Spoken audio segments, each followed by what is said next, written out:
Hi, beautiful people. Welcome back to my YouTube channel. This is me, guys, Srisan, when you are watching Sad Non-Stop. तो guys, can I'm back with another amazing video. आज की जो हमारी video, China shocked the world with this video of a sixth generation fighter jet. Okay और alarming for India. Okay, India के लिए बहुत बड़ा, जिसे कहते हैं ना, खतरे की घंटी है। मैं नहीं कह रही, ये तो मतलब मैं सोशल मीडिया पे देख रही थी। तो चाइना ने सिक्स्थ जनरेशन का जो है वो फाइटर जेट बना लिया है। सारी चीजें, सारी बातें वीडियो के अंदर जाके पता चलेंगी, लेकिन उससे पहले guys like, subscribe and share करना तुम लोगों ने बिल्कुल नहीं भूलना। वीडियो बहुत इन्फॉर्मेटिव है, बहुत अच्छी है, तो स्किप नहीं करना लास्ट तक। मैं साथ साथ और वीडियो के लास्ट में बहुत ज्यादा बातें आप लोगों के साथ करने वाली हूँ। रिसेंटली चाइना की ये वीडियो सोशल मीडिया पे हो गई वायरल और इंडियंस ने इसके बाद बहुत सारी मीम्स बनानी स्टार्ट कर दी। ये जो वीडियो है ये मैं चाहता हूँ आप देखें।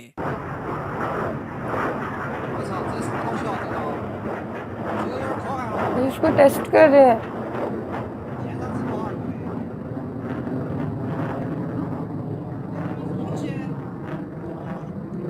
अब यहाँ पे आप कहोगे ओके, दो फाइटर जेट्स, इसमें क्या खास बात है, हमारे पास भी बहुत सारे हैं, फ्रेंच मेड रफाइल। वेल देखिए, प्रॉब्लम यहाँ पर यह है, भारत के पास जो सबसे ज्यादा अत्याधुनिक फाइटर जेट है, ये रफाइल फाइटर जेट 4.5 जनरेशन का है एट मैक्स। चाइना ने दुनिया के सामने प्रेजेंट कर दिए हैं 6 जनरेशन फाइटर जेट्स। ये जो दोनों फाइटर जेट्स है ना, ये कई साल आगे हैं इंडियन टेक्नोलॉजी या फिर इवन यूरोपियन टेक्नोलॉजी से। ऐसे फाइटर जेट्स अभी तक यूएस ने भी डेवलप नहीं किए हैं। और इस वीडियो में मैं आपको बताऊंगा कि 6 जनरेशन फाइटर जेट क्यों ऑल टुगेदर एक ह्यूमंगस गेम चेंजर है ना। मैंने एक बात नोट करी, जैसे ही ये वीडियो सामने आई ना, भारत में कई डिफेंस एंथुसियास्ट, कई सीनियर जर्नलिस्ट, इन्होंने ऐसी मीम्स या फिर मीम टेम्पलेट शेयर करनी स्टार्ट कर दी कि ये देखिए, ये है चाइना, चाइना के पास 5th जनरेशन फाइटर जेट्स। अब तो 6 जनरेशन फाइटर जेट्स आ चुके हैं, भारत कहां पे खड़ा है। एट मैक्स हमारे पास खुद का सेल्फ मेड तेजस है, जिसका फाइटर जेट इंजन भी आप कह लीजिए अमेरिकन मेड है। हम लोग फाइटर जेट टेक्नोलॉजी के मामले में देखिए बहुत पीछे रह चुके हैं, चाइना कई गुना आगे जा चुका है।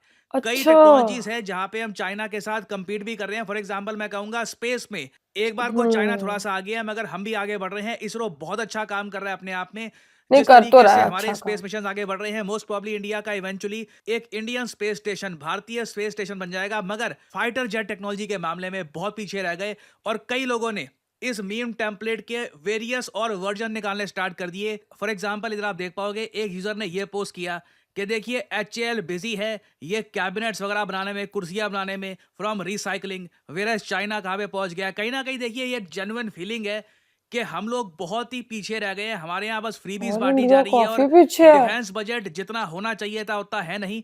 और अब टेक्नोलॉजी में जो रियल डिफरेंस है ये जेन्युइनली दिखना स्टार्ट हो चुका है।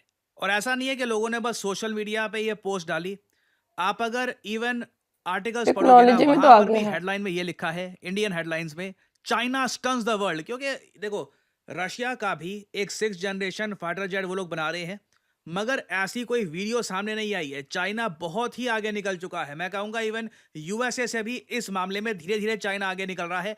क्योंकि 6th जनरेशन फाइटर जेट ना ऑल टुगेदर वॉर के डायनामिक्स चेंज कर देगा। अब यहाँ पे आप एक सवाल पूछोगे, जो 4th जनरेशन फाइटर जेट है, जिसमें आप कह सकते हो काफी हद तक F-16 है, वेरियस और फाइटर जेट्स हैं, सुखोई के फाइटर जेट्स वगैरह, ये सब फाइटर जेट्स में मेन फोकस था मनूवरेबिलिटी, के बहुत ही आसानी से ये मुड़ सकते हैं, मिसाइल को चकमा दे सकते हैं, दुश्मन को चकमा दे सकते हैं। 5th जनरेशन में हमारा फोकस था स्टेल्थ पर, कि रेडार में डिटेक्ट हुए बिना कैसे एक फाइटर जेट दुश्मन की टेरिटरी में जा सकता है। 6th जनरेशन में ना जो पायलट है उसको ही हटा देते हो। 6th generation fighter jet artificial intelligence पे चलते हैं और इन फाइटर जेट्स को एक पायलट बिना इसके अंदर बैठे भी चला सकता है, जिससे ऑब्वियसली ह्यूमन सेफ्टी बढ़ती है और आप ज्यादा डेंजरस मनूवर्स कर सकते हैं। और अगर आप पूछ रहे हैं कि क्या 6th जनरेशन फाइटर जेट में पायलट बैठेगा ही नहीं, देखिए वहां पर मैन्ड और अनमैन्ड दोनों की ऑप्शन होगी। अगर आपको पायलट वहां पर चाहिए, कोई स्पेसिफिक मिशन है जहां पे आप मानते हैं कि बिल्कुल एक ह्यूमन बीइंग वहां पे होना चाहिए, तो उस केस में बिल्कुल ह्यूमन बीइंग भी होगा। मगर 6th जनरेशन फाइटर जेट्स में ना आर्टिफिशियल इंटेलिजेंस, डेटा फ्यूजन, इसका इतना ज्यादा यूज होगा कि ह्यूमन जो इन्वॉल्वमेंट है ये काफी कम हो जाएगी। बेसिकली एक टीम कंट्रोल कर रही होगी इस फाइटर जेट को। साथ ही साथ जो वेपन्स की रेंज है विदाउट इस फाइटर ह्यूमन भी जेट चलता में है। ये बहुत ज्यादा होगी, बियॉन्ड विजुअल रेंज वेपन्स। उससे भी आगे की range 6th generation fighter jet में आपको दिखेगी। तो ऑल टुगेदर ये एक गेम चेंजिंग फाइटर जेट होगा। साथ ही साथ आप इमेजिन कर सकते हैं जो 4th और 5th जनरेशन फाइटर जेट्स में कैपेबिलिटीज थी, एक तो मनूवरेबिलिटी और साथ ही साथ स्टेल्थ फीचर, ये तो ऑलरेडी यहाँ पर है ही। मगर एक लार्जर क्वेश्चन यहाँ पर ये आता है कि भारत को अब क्या करना चाहिए। रशिया भी 6th जनरेशन की तरफ बढ़ रहा है, यूएस भी इसको डेवलप कर रहा है, चाइना तो लिटरली वीडियोस पोस्ट कर रहा है इसके बारे में, बहुत ज्यादा फ्लेक्स कर रहा है चाइना। इंडिया के पास देखो अभी के लिए एक ही ऑप्शन है कि जो हमारा AMCA हम डेवलप कर रहे हैं, ये ना सिर्फ 5th जनरेशन, इसको 5.5 जनरेशन बनाएं, ताकि जब 2035 में ये बन के तैयार होगा तब एटलीस्ट हम लोग बहुत ज्यादा पीछे ना रह जाए चाइना से। बट अगेन हाँ। हम 10 साल की बात कर रहे हैं, हम 10 साल में सिर्फ 5.5 पर पहुंचेंगे, जबकि China already 6th generation fighter jets ये दुनिया के सामने शोकेस कर चुका है। नाउ इस सब के बीच में ना दुनिया के सबसे अमीर इंसान इलॉन मस्क, इनकी एक कमेंट है, ये भी मैं रखना चाहूंगा। परहैप्स इंडिया सिंस बहुत ही पीछे रह चुका है ना, हमको एक अलग रास्ता भी चूज करने की आवश्यकता है। ये मैं आपको समझाता हूं क्या है। इलॉन मस्क का ये मानना है कि F-35 जैसे फाइटर जेट्स या फिर कोई भी फाइटर जेट जहां पे आपको एक पायलट चाहिए, ये बहुत ही जल्दी मर जाएगा एक रियल वॉरफेयर में। इलॉन मस्क का मानना है कि यूएस या फिर कोई भी कंट्री जिसको जेन्युइनली फ्यूचर वॉर के लिए प्रिपेयर करना है, उनको दो चीजों पर फोकस करना होगा।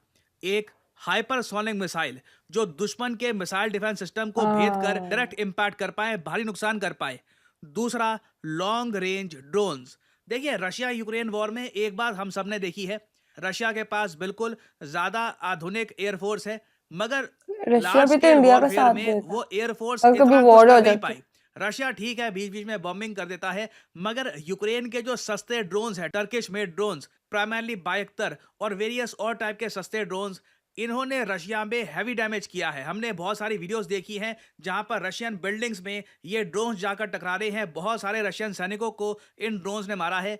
तो परहैप्स इंडिया को अब एक दूसरा रास्ता चूज करना चाहिए कि अगर फाइटर जेट में हम लोग बहुत ही पीछे रह गए, क्योंकि अगेन मैं एम्फेसाइज नहीं कर पा रहा कि हालत कितनी खराब है। 4th जनरेशन फाइटर जेट को भी बिल्ड करने के लिए ना हमको इंजन बाहर से मंगाना पड़ता है, हम बहुत ज्यादा पीछे रह चुके हैं। तो परहैप्स अच्छा। अब टाइम आ चुका है कि हम अपने रिसोर्सेस ये डाइवर्ट करें हाइपरसोनिक मिसाइल की तरफ, लॉन्ग रेंज ड्रोन की तरफ, और शायद एक मल्टी कंट्री प्रोग्राम में कल को जापान या फिर परहैप्स कोई और यूरोपियन देश ये सब मिलकर अगर एक 6th जनरेशन फाइटर जेट पे काम करते हैं, उसके डिजाइन पे काम करते हैं, परहैप्स इंडिया वहां पे खुद को इन्वॉल्व कर सकता है। क्योंकि फ्यूचर जो है वॉरफेयर का, it will very much depend on drones. तो फाइनली देखिए यहाँ पे मैं आप लोगों से एक सवाल पूछना चाहूंगा, कमेंट सेक्शन में इसका आंसर करिएगा। यही एक क्वेश्चन है आज का, आप कह लीजिए, क्योंकि मैं बता नहीं सकता, ये एक बहुत इंपॉर्टेंट इशू है। आई मीन वर्ड्स में मैं डिस्क्राइब नहीं कर पा रहा, क्योंकि मैं कई बार कह चुका हूं कि we need $100 billion budget. Again ये मैं सिर्फ इसलिए नहीं कह रहा 100 क्योंकि सुनने में बिलियन अच्छा लगता है। Dollar we need an increase defence budget, क्योंकि कई मामलों में हम बहुत ज्यादा पीछे रह चुके हैं। स्क्वाड्रंस हमारे फाइटर जेट के काफी कम हो चुके हैं। We need to improve our air force. खैर यहाँ पे मैं आप लोगों से एक सवाल पूछूंगा फाइनली, आपके हिसाब से क्या भारत को भी 6th जनरेशन फाइटर जेट बनाने के पीछे लग जाना चाहिए, लग जाना या फिर आप चाहिए। मानते हैं कि इलॉन मस्क सही कह रहे हैं? अब जो ये मैन्ड एयरक्राफ्ट है इनका जमाना काफी हद तक जा चुका है, फोकस करिए हाइपरसोनिक मिसाइल पर और लॉन्ग रेंज ड्रोन्स का ऐसा प्रोग्राम बनाइए जिस तरीके से इसरो एक रिजाउंडिंग सक्सेस है। ऐसे लॉन्ग रेंज ड्रोन बनाइए कि दुनिया भर में, विश्व में एक आप कह लीजिए नाम हो इंडियन ड्रोन्स का, कि सबसे बेहतरीन ड्रोन्स अगर कोई देश बनाता है तो वो भारत है। मैं ऑफ कोर्स मिलिट्री ड्रोन्स की बात कर रहा हूं, शादी वाले ड्रोन्स की बात नहीं कर रहा। तो कमेंट सेक्शन में करिएगा उत्तर, मैं यहाँ पे जानना चाहूंगा आपका आंसर। और फाइनली आप लोगों के लिए अच्छा गाइस, इंडिया को जो है वो बिल्कुल 6th जनरेशन का फाइटर जेट, भाई $100 बिलियन चाहिए इस काम के लिए, ये कोई छोटी रकम नहीं होती, ठीक है। और दूसरी चीज ये कि 10 साल लग जाएंगे उनको इस चीज को करते करते, और उनके पास 4.5 जो है वो जनरेशन का है उनके पास फाइटर जेट, और वो भी जो है वो उसका इंजन यूएसए से वो जो है वो लेके आते हैं, वो उनका अपना नहीं है। इंडिया बहुत सारी चीजों के अंदर जो है वो आगे आगे भी है, ये नहीं कि वो पीछे ही है। बट अभी जो है वो प्रशांत धवन कह रहे हैं कि पूरा इंडिया जो है इस बात से हैरान परेशान रह गया कि चाइना ने ये चीज कर ली है और हम लोगों ने अभी तक नहीं की, तो हमें भी जो है वो उस चीज को करना चाहिए। और शादी वाले ड्रोन की नहीं बात हो रही, वो कह रहे हैं ये आर्मी ड्रोन की बात हो रही है, चीजों को समझा करें, ठीक है। और वीडियो बहुत अच्छी, बहुत इंफॉर्मेटिव थी और चाइना ने इस चीज को हवा में उड़ा के साबित कर दिया है कि भाई हमारे पास है, हमने टेस्ट कर लिया है। और जिस तरीके से पूरी दुनिया का माहौल एक चल रहा है, वॉर का, थर्ड वॉर का जो है वो एक वर्ल्ड वॉर जो है वो लगने का खतरा है पूरी दुनिया के अंदर। और हर कंट्री जो है वो अपना दिफा कर रही है, हर कंट्री अपने डिफेंस को मजबूत कर रही है। वहीं पर जो है वो इंडियन लोगों की चिंता करना भी बनता है। हम जैसे, मैं अक्सर वीडियोस के अंदर देखती हूँ, मैं कहती हूँ पाकिस्तान के पास तो पेट्रोल नहीं है भाई जो टैंकों के अंदर भर सके। वो लास्ट टाइम आई थी ना न्यूज के, पाकिस्तान के पास तो है ही नहीं कि इतना पेट्रोल के वो टैंक्स के अंदर जो है वो भर सके। और जो है कभी हो ही जाती है ना जंक्शन, तो वो तो कुछ नहीं, अपना डिफेंस मजबूत ही नहीं है, कैसे करेंगे। बाकी पाकिस्तान को तो चले ठीक है जो भी है, इंडिया जो है वो इस टाइम बड़ा पावरफुल कंट्री है, थर्ड नंबर पे एमगी तो नहीं ना आ गया, दे हैव समथिंग ना। तो क्या है कि अभी इनको जो है वो कुछ ना कुछ तो मोदी जी भी जुगाड़ निकालेंगे 6th जनरेशन का फाइटर जेट बनाने में, बिकॉज मुझे पक्का पता है कि इन्होंने जो है वो आराम से नहीं अब बैठना इंडिया वाले, दे विल डू समथिंग ना, कि वो करके ही रहेंगे, अब कुछ ना कुछ तो वो करेंगे। मोदी जी आराम से नहीं बैठेंगे। इसके बाद तो जो है ना इंडियन आर्मी की रातों की नींद भी उड़ गई होगी कि भाई अब डीआरडीओ वालों ने जो है ना अब करना ही करना है, इन्होंने बना लेना, बहुत जल्दी बना लेंगे, देखना मेरे ख्याल से 10 साल से पहले ही बना लेंगे। तो गाइज आप लोगों का क्या कहना है, आप लोग भी अपनी राय कमेंट में जरूर दीजिएगा। लाइक, सब्सक्राइब एंड शेयर करते चलिए। चलिए गाइस, मिलते हैं नेक्स्ट वीडियो के अंदर, बाय बाय।